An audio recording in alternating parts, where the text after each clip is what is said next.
आगरा कौन सा रास्ता जाता है? अकबर बीरबल की कहानी। अकबर को शिकार का बहुत शौक था। वे किसी भी तरह शिकार के लिए समय निकल ही लेते थे। बाद में वे अपने समय के बहुत ही अच्छे घुड़सवार और शिकारी भी कहलाए। एक बार राजा अकबर शिकार के लिए निकले। घोड़े पर सरपट दौड़ते हुए उन्हें पता ही नहीं चला और केवल कुछ सिपाहियों को छोड़कर बाकी सेना पीछे रह गई। शाम घिर आई थी। सभी भूखे और प्यासे थे और समझ गए थे कि वो रास्ता भटक गए हैं। राजा को समझ नहीं आ रहा था कि वे किस तरफ जाएं। कुछ दूर जाने पर उन्हें एक तिराहा नजर आया।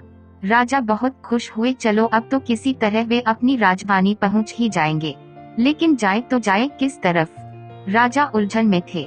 वे सभी सोच में थे किंतु कोई युक्ति नहीं सूझ रही थी। तभी उन्होंने देखा कि एक लड़का उन्हें सड़क के किनारे खड़ा खड़ा घूर रहा है।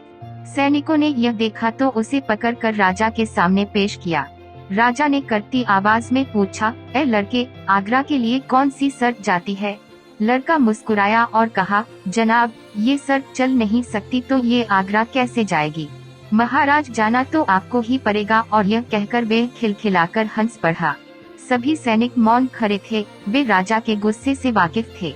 लड़का फिर बोला, जनाब, लोग चलते हैं, रास्ते नहीं। यह सुनकर इस बार राजा मुस्कुराया और कहा, नहीं, तुम ठीक कह रहे हो। तुम्हारा नाम क्या है? अकबर ने पूछा। मेरा नाम महेश दास है महाराज, लड़के ने उत्तर दिया। और आप कौन हैं? अकबर ने अपनी अंगूठी निकालकर महेश दास को देते हुए कहा, तुम महाराजा अकबर हिंदुस्तान के सम्राट से बात कर रहे हो। मुझे निडर लोग पसंद हैं। तुम मेरे दरबार में आना और मुझे ये अंगूठी दिखाना।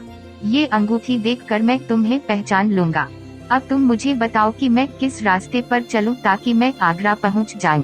महेश दास ने सिर झुकाकर आगरा का रास्ता बताया और जाते हुए हिंदुस्तान के सम्राट को देखता रहा। इस तरह अकबर भविष्य के बीरबल से मिले। भाग 2, आदमी एक खूबियाँ 3, अकबर बीरबल की कहानी। एक बार अकबर और बीरबल बागीचे में बैठे थे। अचानक अकबर ने बीरबल से पूछा कि क्या तुम किसी ऐसे इंसान को खोज सकते हो जिसमें अलग अलग बोली बोलने की खूबी हो? बीरबल ने कहा, क्यों नहीं, मैं एक आदमी जानता हूँ जो तोते की बोली बोलता है, शेर की बोली बोलता है और गधे की बोली भी बोलता है। अकबर इस बात को सुनकर हैरत में पड़ गए। उन्होंने बीरबल को कहा कि अगले दिन उस आदमी को पेश किया जाए।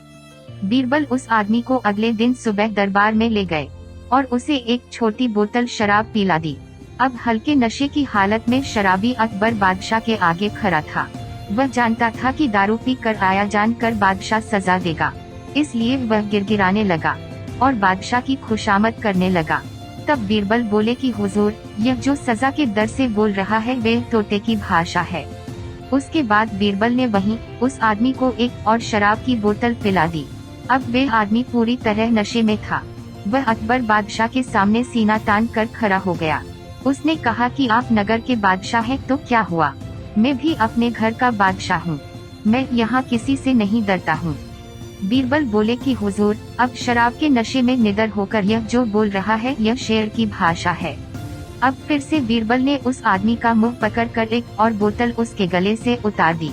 इस बार वे आदमी लड़खड़ाते गिरते पड़ते हुए जमीन पर लेट गया और हाथ पांव हवा में भांजते हुए मुंह से उलझुल आवाजें निकालने लगा। अब बीरबल बोले कि हुजूर, अब यह जो बोल रहा है वे गधे की भाषा है। अकबर एक बार फिर बीरबल की हाजिर जवाबी से प्रसन्न हुए और यह मनोरंजक उदाहरण पेश करने के लिए उन्होंने बीरबल को इनाम दिया।